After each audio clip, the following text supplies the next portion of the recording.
Behind the platinum curls and breathless whisper that captivated millions lay a woman who divided Hollywood like no other. While the world fell under Marilyn Monroe's spell, there were those in the golden kingdom of cinema who saw through the goddess facade, and what they discovered made their blood run cold. Tonight, we unveil the shocking truth about 7 legendary stars who couldn't stand Marilyn Monroe, and the dark secrets that turned Hollywood's brightest lights against the ultimate blonde bombshell.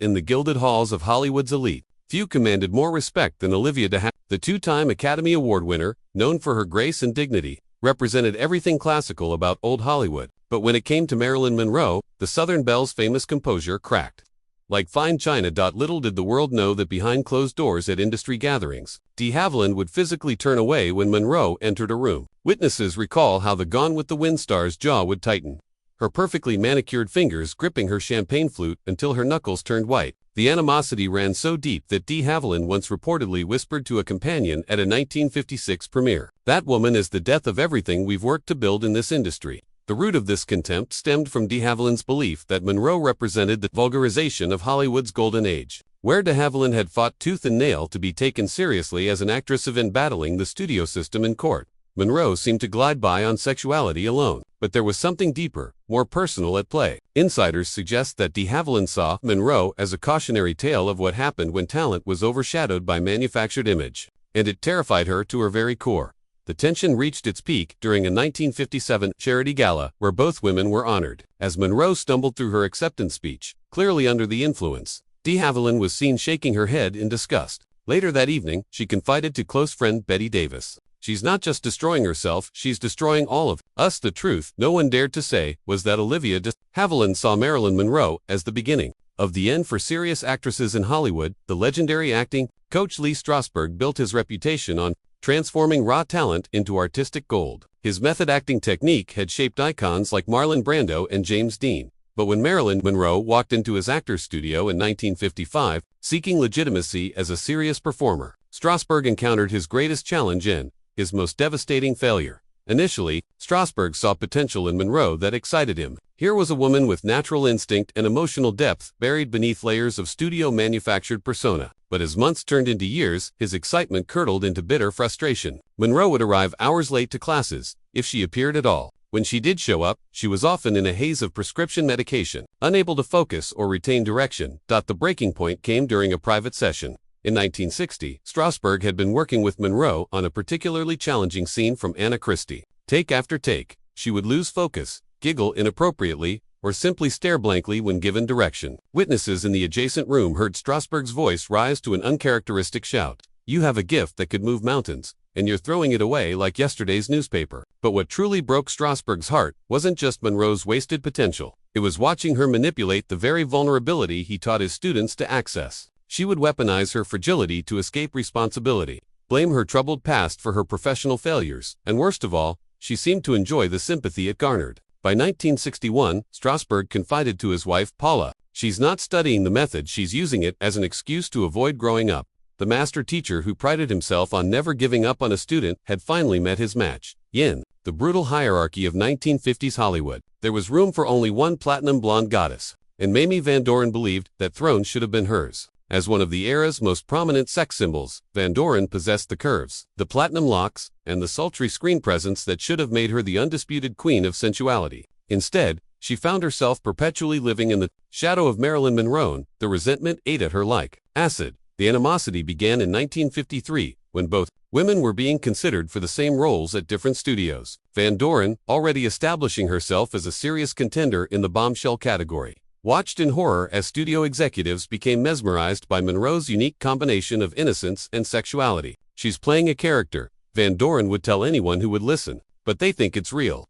The rivalry exploded into the open during a 1956 Hollywood party, where both blondes found themselves competing for the attention of the same prominent producer. Witnesses describe a scene of barely concealed warfare, Van Doren arriving in a dress designed to outshine Monroe's famous subway grade outfit, only to watch as Monroe effortlessly commanded the room with her whispered conversations and childlike laugh. That night, Van Doren was overheard in the powder room, her voice shaking with rage. She doesn't even try, and they fall at her feet. It's not fair, but Van Doren's hatred went deeper than professional jealousy. She genuinely believed that Monroe's act, the breathless voice, the confusion, the vulnerability, was a calculated performance that made a mockery of real sexuality and female power. Van Doren saw herself as honest in her sensuality, straightforward in her ambitions. Monroe, she felt, was a fraud who succeeded through manipulation. The truth that would haunt Van Doren for decades was that authenticity couldn't compete with mystique. And she knew it. Tony Curtis was Hollywood's golden boy, handsome, charismatic, and possessed of a roguish charm that made women swoon and men want to be his friend. But his experience working with Marilyn Monroe, on Some Like It Hot,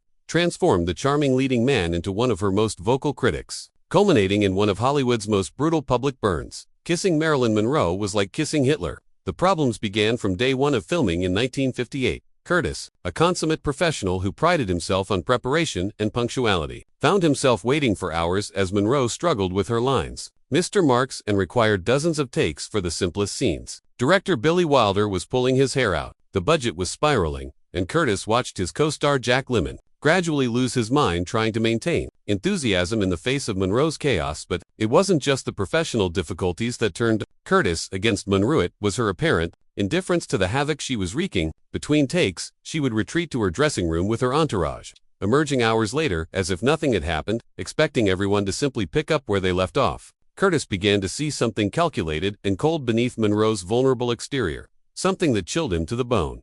The final straw came during their romantic scenes. Curtis expected chemistry, passion, the electric connection that made movie magic. Instead, he found himself acting opposite what he later described as a beautiful mannequin.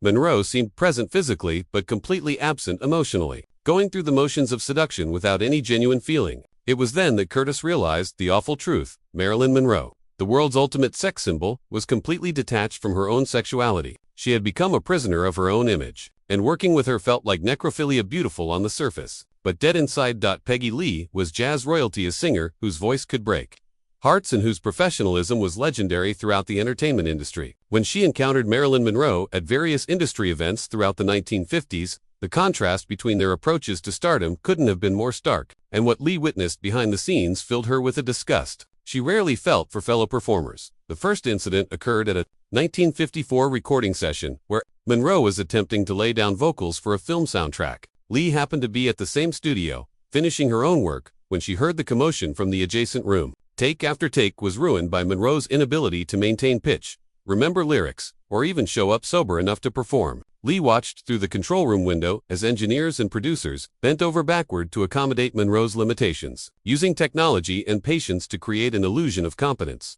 What truly appalled Lee wasn't Monroe's lack of musical ability. Many movie stars weren't singers, and that was acceptable. It was Monroe's apparent lack of respect for the craft and for the hardworking musicians and technicians around her. While Lee had spent decades honing her instrument, learning her trade, and treating every performance as sacred, Monroe seemed to view singing as just another aspect of her manufactured persona to be manipulated by others. The breaking point came at a 1957 charity event where both women were scheduled to perform. Lee arrived early, rehearsed with the band, and delivered a flawless set that brought the audience to their feet. Monroe appeared 2 hours late, ignored the rehearsal entirely, and stumbled through Happy Birthday in a performance that was more about her dress than her voice. As Lee watched from the wings, she whispered to her manager, "That woman is an insult to every